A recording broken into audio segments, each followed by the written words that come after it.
Content warning. On this podcast, we discuss sensitive issues, including but not limited to swearing, tasteless jokes, situations of a sexual nature, and drug use. This podcast is not intended for children.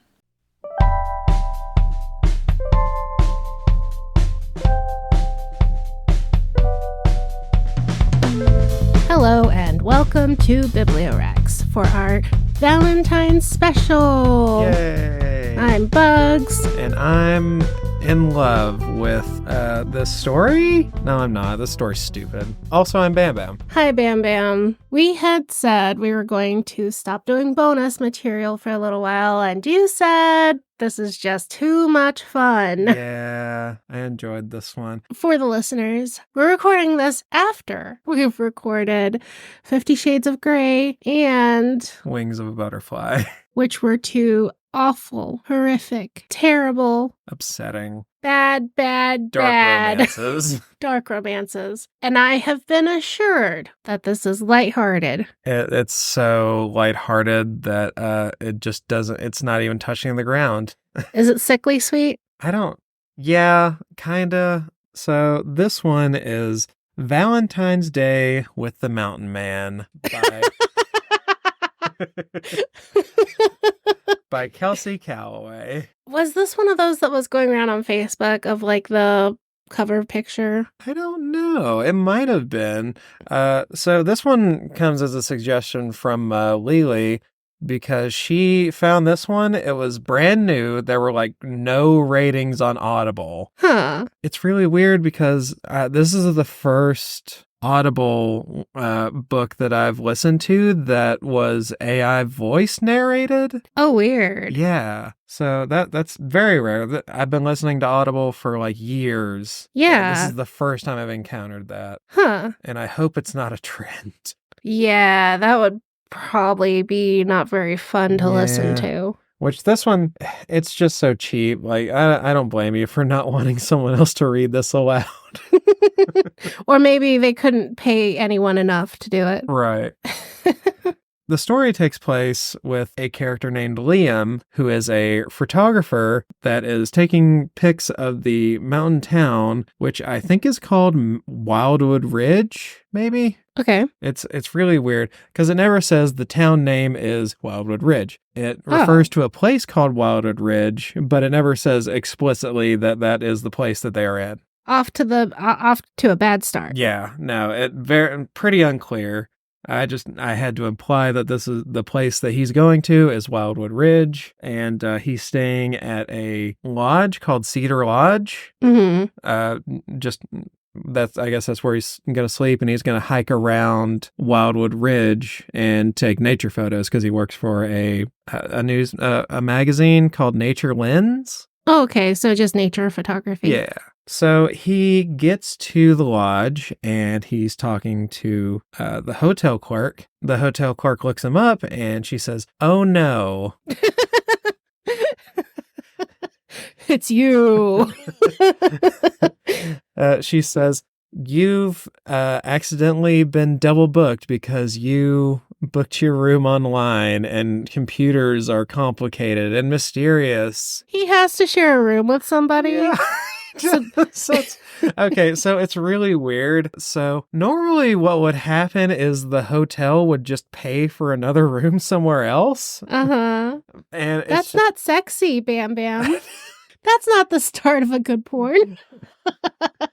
Yeah, I guess you're right. The hotel manager suggests that he can just talk to the other guest and see if it's okay with them to just share a room because they've got a really nice couch, or they can even share a bed. Oh, wink, wink, nudge, nudge. Pizza Boy's coming at 9. Automatically, Liam is not opposed to sharing a bed. Okay. Like, doesn't know anything about. Could be another guy, could be a woman, it could be a 90-year-old woman. And so he's like, okay. And then the hotel manager says, okay, as soon as she gets here, I'll set it up. And then he has the aware thought that what if this is like a 60-year-old maid? who has to go to bed at like 8 o'clock at night. You're making too much noise. I might have made a mistake at this point. Mm-hmm. Well, he probably has to get up super early if he's doing nature photography. Right. But he's just excited at the prospect of just having someone in his sphere. Okay, that's weird. Yeah. That is weird. Like he perks up when he's told that someone is going to be sharing a room. And I'm like, I don't like you. I wouldn't want to share my private space with someone I never met. As you shouldn't. You certainly shouldn't be excited about it. No, that's just weird. We switch perspectives to another character. And at the beginning of every chapter, it says the name of whose perspective it is. Mm-hmm. And now we switch to Mia. Mm-hmm. But the AI voice, for some reason, just at the beginning of the chapter, like not during like conversation and dialogue and stuff, says MIA, like says missing in action. So at the beginning of every chapter where it's her perspective, it's just like MIA. But every other time it gets it right as Mia. But I just thought that was fun. That is funny. So Mia is exhausted from being a teacher, and she's looking forward to a nice, relaxing, solitary Valentine's Day and a little vacation for her. So as soon as she gets there, Iris tells Mia that there was a hiccup, but she's already found the solution. So Iris tells Mia everything happens for a reason and takes her to her room. Oh, fuck off. No. No, that's what you tell someone whose kid has died, not somebody who can just get them a new room. Oh, God. Who says that to a kid? What the fuck? No, you say that to a mom whose kid has died. No. Well, that's what I hear in my circle. You get her whatever ice cream she wants and you leave her the fuck alone. This is something she could very easily fix. This isn't a God thing. Right. Oh my God. This book blames the universe and fate, everything except for human stupidity for everything that happens in this story. And I took a word count of a couple of words that I noticed happened like multiple times. Chaos and fate were the second and third most commonly used words throughout this entire story. Okay. What? No. Over a double booking? Yeah. What? No, just everything. Everything from here on out is universe and fate this over and over and over. It reminds me of the Christmas train. And chaos. Chaos comes up a lot. Like they just say chaos, fate, or the universe like interchangeably. You can't blame chaos and fate at the same time, right, my dear. That doesn't work. But by a large margin, overwhelmingly, the word that gets used more than any other in this book is the word warm. Warm? Mm-hmm. Okay, so this, on the audiobook, it was an hour long, and I counted, the word warm was used 23 times. Good grief. That's like you describing something as warm like every 2 minutes on average. Right. That's insane. Yeah. So, yeah, this story wants you so badly to just think everything is just warm and comfy. Love is happening. We're trying to set the scene. Mm-hmm. So, Iris, the hotel clerk or manager, tells Mia, here's your room. And as soon as she walks in and stands in the room, Iris says, and this is Liam. And Liam's just sitting on the couch. Does she tell her that the room's double booked and she's sharing it with some rando? Not until she just got in there. What? No. So then she explains I would be so upset. Rightfully so. So they talk for a little bit, and bafflingly, Mia agrees to share the room. Mm-hmm. And like feels guilty for not offering to share the bed like immediately with Liam. Because they discuss it and she's like, oh, well, he's probably fine. It's a huge bed. We can share it. It's like, no, that's a boundary with a stranger. Yeah. But it also doesn't describe him, so I don't know if it's just because he's like really hot or something. Like all I know about him is that he's a photographer. Right. Do we know how old these people are? Nope, doesn't say. Really? Yeah, presumably not 60 because... Wait, working age. They both have jobs. Yeah, I'm imagining like 30s. Right, because they're like both professionals who have careers. Weird. Was this the one that you said you thought might be AI written? Mm-hmm. Huh. Yeah, it's got like a weird lack of focus throughout this entire story, I think. Like a human would notice, we don't know what he looks like. We don't Yeah. know what's happening in the Or story. a human would know people don't just accept having a stranger in their hotel room. Mm-hmm. She suggests that they share the bed, and she immediately regrets it. And Liam, of course, agrees because he's a fucking creep. And then she thinks, oh, nothing bad could come of this. And then the chapter ends. I'm like, this is just setting up something awful. So I was expecting the worst. Yeah. So they unpack. He asks what she does, and even though he already knows because Iris earlier told him Mia was a teacher and was coming down for some alone time. Wait, so she's gossiping with this guy? Yeah, total stranger. Not a local. Iris knows Mia because she's local and teaches school around there. Oh, weird. Yeah. I would be pissed. This is like a setup. This is like a setup the local old maid. Yeah, she's like, oh, isn't it a shame that this lonely school teacher isn't getting dicked down by some fine photography peen? And this guy is just the random guy she manages to stick in the same room as her? Yep. Like, no vetting, only, hi, oh, do you want to share a room with a lady? And he's like, yeah.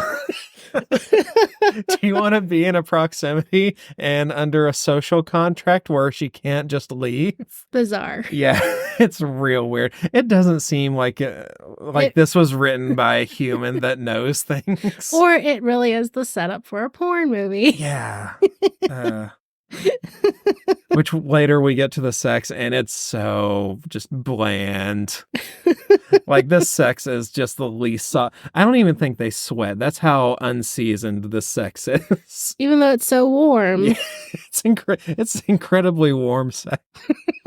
She tells him a story about a student, just like a generic, like heartwarming, oh, he's so shy and he comes out of a shell and I'm so proud of him, blah, blah. And then he tells her about his job and he starts a fire in the fireplace, which the geography of this room is like baffling to me because later it'll start bringing up like 2 heat sources. Like you can start a fire in the fireplace to warm up, but also there's a heater in the room, so there's like 2 sources of heat and the wine is one. I'll get into it later, but no wonder they're warm. They should be sweating. There's so many heat sources on right now. So he starts talking about his job. He's been to Africa and talks about like photoing animals and stuff like that. And Mia is just enraptured. Like, I don't think she's ever heard a man talk. So he says that the best moments are the quiet ones, even though they've been like talking nonstop. So it kind of feels like, in a way, he's like, God, this sure would be nice if you would shut the fuck up. So they keep talking vaguely about their lives, and the more they talk, the physically closer they get. Mm-hmm. So Liam asks her if she would ever leave her job that she has only spoken about like passionately, like positively. Right. And she's like, only for something like really important. Like really, really. How big is it? Does not say. I'm not convinced this man has a penis. They go to bed in the same bed, and fortunately no one gets raped through the night, so that's good. But I really feel like Liam wanted to get raped. Okay, hold on. Okay. How far into the book is this? Is this like a chunk, or is this just the intro? Is this the whole story? This is a pretty good chunk. Like, I'd say and this we is have almost nothing about the characters established except it doesn't. He is male, presumably. She is female, boy. Presumably. She is receptacle for peen. He is school teacher and he is photographer. Yeah. They are stuck in this room together because the plot relies on this to happen. Required it. This is so boring. I came up with a central message for this at the end, but good. it doesn't make sense until the end. Okay. So Liam wakes up, he's in bed, and he's just typing like an asshole on his laptop instead of going into another room, which would be fucking reasonable considering you're in bed with a stranger. Oh, and so he's like being loud and obnoxious early in the morning. And like wakes her up. So Liam invites her to chase the sunrise, is the way he puts it. Okay. And that's a bizarre alien way of saying that. He just wants to go out in the woods and take photos and shit. You know, in 50 Shades of Grey, Christian says that. Does he? Yes, he says chase the sunrise too in the book. Yeah. He has that thing of get up super early and go out and see because they're seeing the sun coming up when they go up in the glider. Oh. It's just funny that in this week, both of them come out and it's like maybe they just took a couple plot pieces from other Well, that supports the theory that this is AI generated because it could have just stole that chunk from 50 Shades. I had never heard the phrase chase the dawn or chase the sun. That's why I thought chase the dawn before this week listening to 50 Shades of Grey. That's so weird. And now it's twice. So to me, that's like a weird. It's like when you hear a new word and then you just keep hearing it. And I'd never heard that before, and I was like, that is just weird. That's weird. And who wants to get up at dark 30? Yeah. Not me. Yeah. Well, I mean, this photography man, but yeah, she agrees, and just him asking just sends her heart a-fluttering. Uh-huh. So they swap more work stories because what the fuck else are they going to talk about? And it doesn't go like into detail. It just says it's telling, not showing. It doesn't even have dialogue. It just says they talk about. Yeah, it just skips right over it. Wow. So they get to a waterfall and he asks her if she wants to take a picture of the waterfall. And she's like, oh, I've never touched a camera before. What? Is this set in modern times? I don't know when this is. They're in a car, obviously. Oh, they don't have cell phones? No, but it was only written like this year, so I don't know. It's set. It doesn't imply that it's set in any other time. But they're in a car. They're like walking around. Oh. They just went in the woods. But they have the technology of cars and stuff. And internet, because they used a computer. Yeah. If they use a computer, there has to be cell phones. Yeah. Cell phones. Okay. Weird. So she takes a pic and he's like, oh, wow, you're really good at this. Author really likes describing scenes more than anything else, which is good because the dialogue is shit and the story is non-existent. Mia acts like she's never taken a picture before, and then they go deeper into the woods and they come upon a cabin and they just intrude into it. Rude. Yeah, which it's like the door is shut, but I think it's implying like it's dilapidated and like clearly abandoned maybe, but it doesn't really say. But there's a bunch of yellowed paper on a table and paintings of trees and light, like just landscapes, like clearly like local stuff around. Mm-hmm. And they keep going into like postulating questions about what this cabin could be about. Okay. They don't understand the concept of just somebody used this one time and then didn't use it again. Yeah, no, they keep postulating, oh, this is someone's love shack, or this is where someone wanted to be isolated so they could do their art. And I don't know why the fuck it brought up all the papers on the table, because they just look at them, acknowledge that they are in fact paper, and then never look at them again. And then they just leave and they go back to the lodge. So that was nothing. Yeah. It was just nothing. Pretty much. That is weird. So they tell each other how good a time they had, and they hold hands. So presumably they go back to their room and sleep in the same bed again and don't rape, presumably. Mm-hmm. So the next day they go to the festival. They get chocolate strawberries and they do more hand brushing because they keep like brushing each other's hands or arms and stuff like that. And they both get like really excited about it. But not actually hand holding? In between hand holding. Like anytime they just touch each other. We're going to have 3 days of meet cute. Pretty much. Because I think this is like 20 minutes into the story, and I'm just like, fuck already. Yeah, jeez, what is this? Despite being a photographer, Liam suggests that they use a photo booth to commemorate how super close friends they are now. And it's just bizarre. I think the story forgot he was a photographer. Like, you would think if that was his profession, he would probably look down on photo booths, maybe. But I don't know. It doesn't This matter. feels like it was written by an 8-year-old. I know. That's why I keep thinking it's written by an AI, and it's just so bizarre. Yeah. But yeah, everything about the story is just trying to sell you on the fact that they have so much synergy. They eat snacks. Liam has never ate a funnel cake before. And that's when Mia, almost apropos of nothing, she says, "Let me tell you about my most memorable Valentine's Day." When she was 10, her dad took her in a horse-drawn carriage, and from then on, her dad was her Prince Charming. Oh. And that was weird, right? Hey, that's weird. It's a good thing it never comes up again.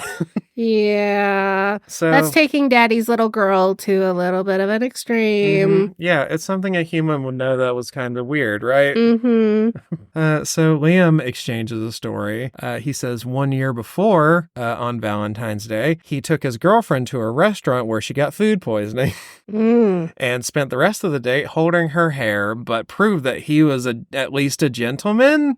Right. And Mia thinks it's funny, but in like a cute way. So that the story says that. It says Mia thinks this is funny, but not in like a rude way, because the story doesn't want you to think that Mia's a bitch. Yeah, this is really giving me AI or English as a second language or something. I don't know. So they start talking about relationship stuff. And it seems like Mia what she wants in a relationship is an established 10-year-long relationship right now. She doesn't want to actually like go through the trouble of working. Right. She just wants to be relationship. at that point because she wants someone special to share memories with, someone who understands her quirks and dreams, someone who laughs when things don't go to plan.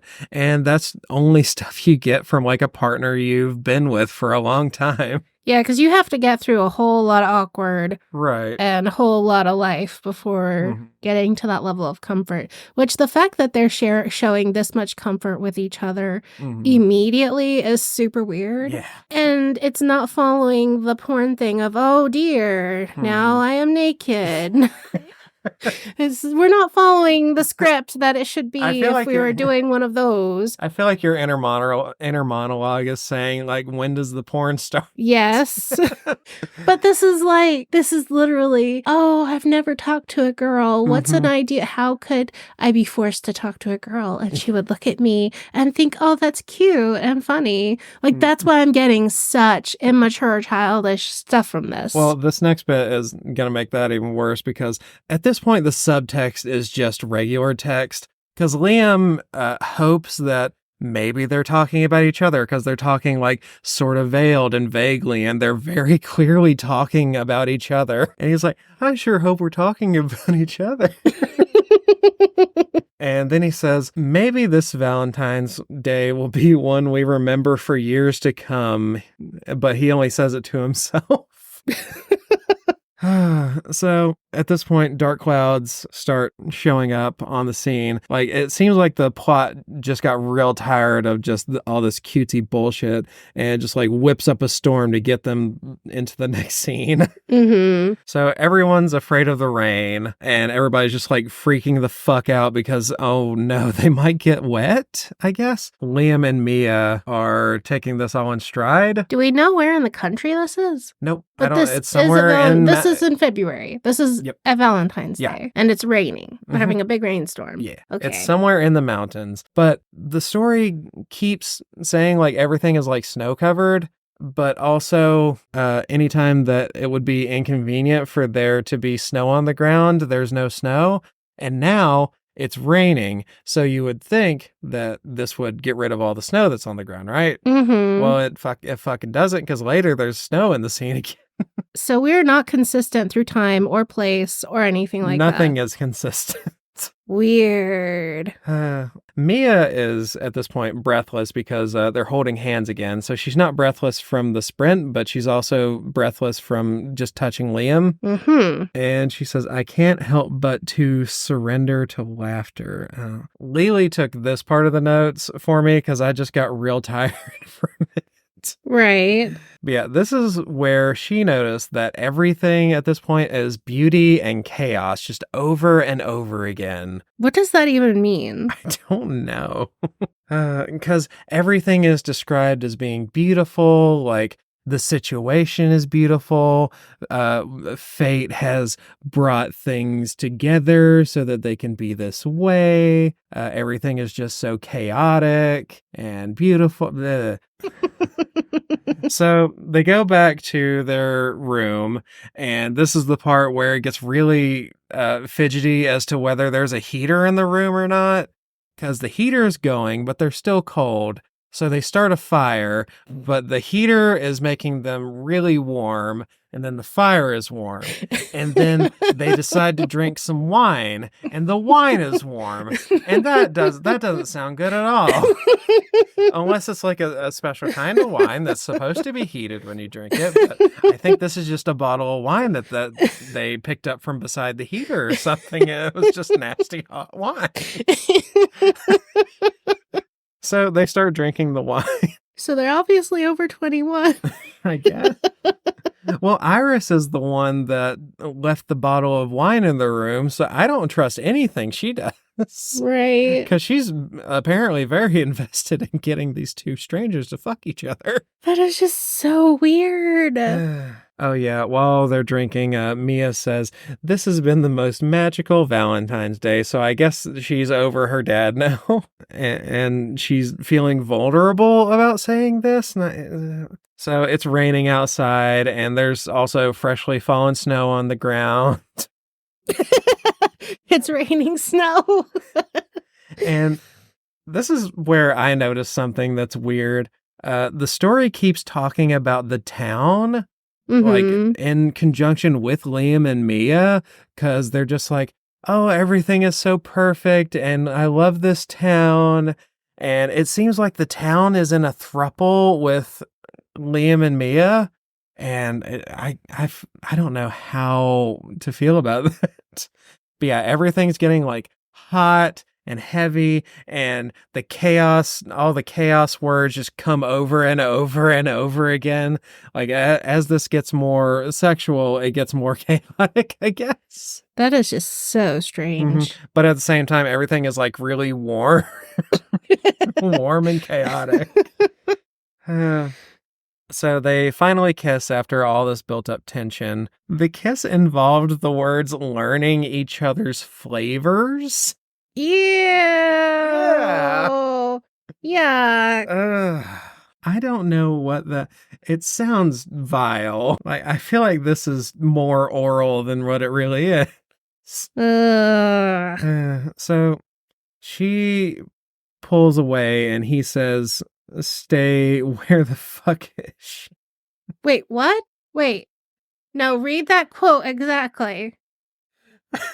I think I think this is my line of thought while I was writing this note. Oh, I remember now. So she pulls away and he says, stay. Like she's like you would say to a dog. Oh. Like, where the fuck is she gonna go? She's in her hotel room. Right.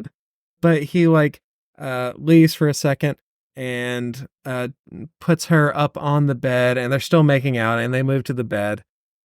Mia's body is beautiful and nondescript, so that it could just be, she could look like anybody, even you, listener.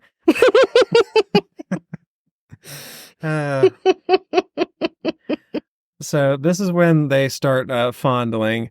I recorded my favorite lines out of this. His fingers dance at the edge of her desire. Oh, God. I just feel like he's doing jazz hands on her vagina. Finger puppets. Oh. And then there's, of course, the obligatory, I positioned myself at the threshold of her warmth. Oh, God. Because, of course, it's got to be warm. Every fiber of him wants to claim her. That's a lot. But he doesn't because he's a gentleman. He just leaves her hanging. Well, he asks her permission. Oh, well, that's good. Yeah, that's good. At least he is concerned with her consent. That's better than either of the other books we've done. That's refreshing. It's very refreshing. I'll take the tastes and grosses. So over and over again at this point, they just keep touching each other with their hands, and every time they do, it's too many times. It mentions it 4 times in a row, but every time they touch each other, it leaves metaphorical trails of fire on each other, which I think is just a commonplace romance thing. Yeah. It just does it too many times. It's just the bad romance stuff. Yeah. I fed a bot 5,000 cheap romance novels, and this is what it spit out. So this entire time that they're having sex, they're thinking about fate and chaos, and that just makes it hotter for them for some reason. It says he's thinking about how fateful this is right as he's on the edge. And of course they orgasm at the same time. Because it's a romance and it's a novel. So hey, at least she came. That was right. That's a positive. So the sex language spoken by this AI voice, whether it's written by an AI, is very funny. Oh, I'll bet. All the orgasming and just that stilted fucking nobody voice. That is hilarious. So now is time for pillow talk. Mia wants him to stay with her forever. They've known each other for 24 hours. And had sex once. Right. Whoa. So Liam is remarking on how she smells. He says her hair smells like fire. What the fuck does she smell like smoke? She smell like smoke. So I don't know what that means. I think that's one of those chaotic smells. Hey, you know who else smells like chaos? Whatever the fuck that means. C4 energy. Hey, do you want your skin to itch and to just suddenly be angry? Try C4 energy. Here's an ad.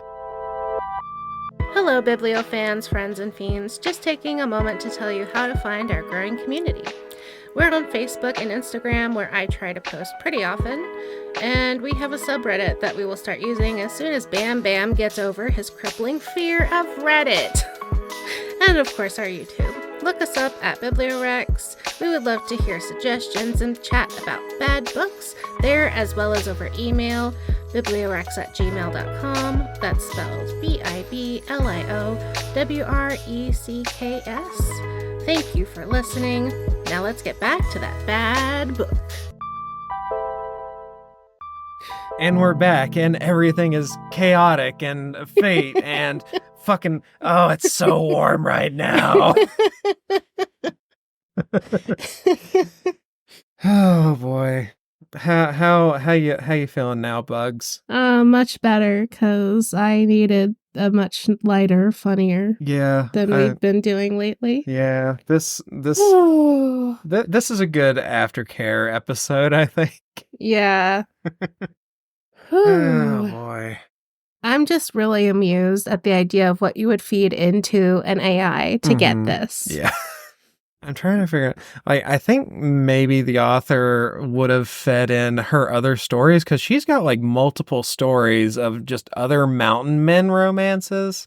But neither of them are mountain men. No. I'm disappointed. He went outside once and took some... And he's not described as having a big bushy beard. Yeah. Or long hair or I imagine rifle him, or something. With a soul patch and a beanie. Thick rim glasses. Right. So at this point, the harmony counter is through the roof. Everything's so harmonious and so peaceful. And also chaotic. And also chaotic. So at this point, the story like slips a little bit, and like Mia says a line that implies that they're in the cabin, or that the Oh, cabin was like a super important thing that happened in the story. weird. Yeah, because she's just like, oh, everything is so perfect with you and the town and this cabin. And I'm like, you're not at the you're in your hotel. Right. But yeah, now reality comes crashing back, and they're so different. And how could it work? She's a teacher and he's a photographer. And those things are mutually exclusive. Everyone knows it, God damn it. But how long were they going to stay at this hotel? Because most people stay like a single night. I think it was like 3 days that Oh, they were okay. that they were So it planning was it. established they were both staying there for like multiple days. Right. I think so. But also, you would have other stuff planned to do besides being in your hotel room. Mm-hmm. I have no idea. Out of nowhere, he just decides that he's gonna live in Wildwood Ridge now and be with her forever. And Whoa. big step, because it makes a big deal about him always being like on the road, and he's a roamer, going to different countries and stuff. And he's like, I'm ready to settle in now that I've had sex. With you. Uh, Weird. So they kiss, and it's literally every adjective. It's just everything. Then he asks just to stay a few more days, and I want to stay forever. 2 more days. I feel like he wanted to double back, but I think honestly, I think that was just the author forgot what she was talking about like 2 lines before. Uh-huh. So very little is consistent, it seems. yeah. So at this point, they keep going with fate and the universe, and I'm pretty sure fate and the universe are going to sue because they're the fucking main characters in the story. Or they're getting blamed for it. Right. Yeah, they don't Can't want put any that on part of us. this. With this very vanilla sex and romance. So they cut their stay short, and they go to her place now to excitedly have boring sex, and that's the story. What? That's all of it. What? Resolved. No real issue. What? That was it? Yeah, I mean, it was an hour-long story. Wow. So I looked up the author a little bit, and she's like very prolific. Like, she's got a lot of really short romances. Like, I feel like this is a doctor office read. Mm-hmm. But yeah, her name is Kelsie Calloway. It seems like she specializes in mountain man romances. So if any of there you was no mountain listeners- and no man. So Okay, I'm very disappointed. When you said this was going to be a mountain man romance, I thought that he was going to get stuck in the hotel room, and the other guy, the person he got stuck in the room with, would be the mountain man. Oh my god, that would have been so much. That's what I was expecting. I'm so disappointed. I'm so sad now.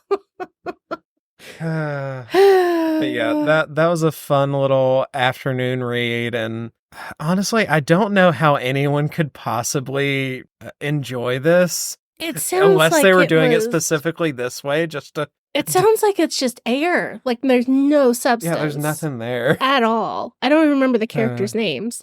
Now, I actually left a review on Goodreads, and I was the only one. Mm-hmm. No, I don't. There was one other person they left a 3-star rating, and they didn't actually leave a review. Boy. Maybe this author just pumps them out as fast as possible to just get quantity instead of quality. Right. Like, I'm pretty sure you could just write this in an evening. Oh, yeah. Did you find anything good, Producer Jay? I'm just amused that if you go to Amazon, the biography, within the first sentence it says, made their heroines feel safe and warm. I remember that review. That's why I start paying attention to the word warm over and over again. Yeah, it's very concerned that everything needs to be warm. Every image of her is a bit mochi, so you might be spot on with that AI thing. Oh, the author's image is an is a Bitmoji. It's always something different, too. It's always a different Bitmoji. Dark, dirty, and dangerous. The last one was just like some little hand-drawn looking thing. Wow. Maybe this person has an AI program spitting out quick romance. I see a lot of 5-star reviews on Goodreads. So they have a little bot army Yeah, going and I'm pretty reviewing sure their it's stuff. And they're just describing the plot back to the... Yeah. God, I'm pretty sure no one else had rated this. You know, I was reading online about the dead internet theory or something like that. Yeah. It's a conspiracy theory that the idea is that a big part of the internet is bots talking to bots. And it's just driving internet traffic between them. Right. And it goes nowhere and there's no humans actually consuming the content. This makes me feel like that could be... That is like a thing they talk about is like... Well, in the article, they were AI saying it's a generates so conspiracy much theory, not based in reality. Yeah, it generates so much stuff now that it's learning from stuff that previous versions of AI wrote. So it's just slowly turning into garbage, like you're photocopying the same picture over and then over. And it just keeps getting worse and worse. So it's like content on the internet is just going into the shithole. Right. Wow. Yeah, there's not an overall negative review on this book, and I know that's wrong because this book is shit. It might be an AI I think it is. content farm then. Because we had talked about that Robert Evans, the Behind the Bastards. Right. The AI is coming for your children. And that was what he talked about there, was how there's just so much AI content aimed at kids, and it's just nonsense. And there's even books being written. Yeah, this is just a lot of the lines in the reviews are just recycled lines just moved to a different place and in other people's ratings. That is weird. That sounds a lot like bots then. Yeah. Well, yeah, if any of our listeners... How would you rate our AI overlord? Any other day I would give it like an F. Oh, God, after doing the butterfly one and 50 Shades of Grey. Yeah, today it gets a D. A pity D. I'll give it a C. It was warm. It was so warm. So warm. We didn't have any abuse. We didn't have any gaslighting. Nobody got hit. Nobody got raped. It was fine. Oh, boy. The bar is so fucking low. It is so low now. I don't know if we will ever recover. So if you're a patron, you can look forward to 50 Shades of Grey coming out on the 15th, and then our regular feed will be The Wings of a Butterfly. Yeah, Wings of a Butterfly. Wings of a Butterfly. That motherfucker. And that was it's just mature and it's just garbage. It's just really bad. So this is, maybe come back to this when you need another light cleanse of something stupid. Well, spam this author with awful comments and ratings. And if the bots come after you, let us know. Yeah. But until then, like, subscribe, comment, leave us suggestions for other stuff to read. And I'll try not to read as much computer porn. Well, that was not too bad, so Thank you, Bam Bam. Thank you, Jay. Thank you, everybody, for being here. And we hope you have a good week. And thank you, Bugs, for just tolerating my bullshit today. Quite a lot of it. But we got through, and we're still friends. Bye.